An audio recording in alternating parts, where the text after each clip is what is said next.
In today's video, I'm going to teach you how to connect TeamViewer with ID and password. If you're new to remote access or simply want to get your TeamViewer connection up and running quickly, you've come to the right place. First things first, we need to ensure that the TeamViewer host application is installed on both devices involved. To do this, open your preferred browser and search for TeamViewer Download.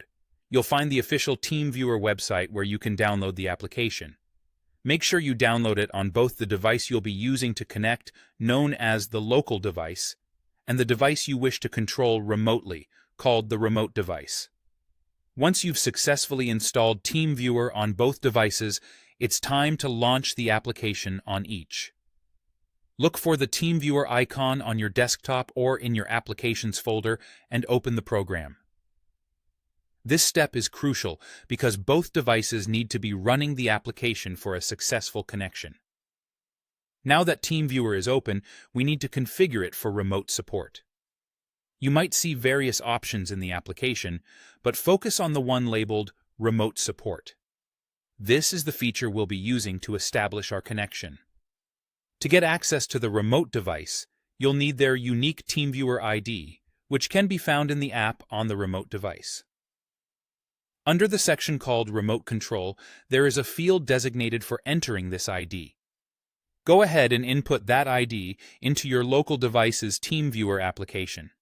This will initiate the connection process, preparing it for the next step. After you've entered the remote device's ID, click the Connect button. You'll then be prompted to enter a password. This password should be provided by the person controlling the remote device or set up by you previously. Enter the password carefully and continue.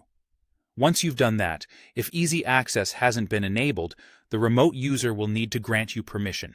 It's a simple step where they accept the connection request on their device. This is an additional security feature, ensuring that you're allowed access. And there you have it. With these straightforward steps, you should now be connected via TeamViewer, using an ID and password. This is an incredibly useful tool for situations where physical proximity is not possible, yet assistance is required.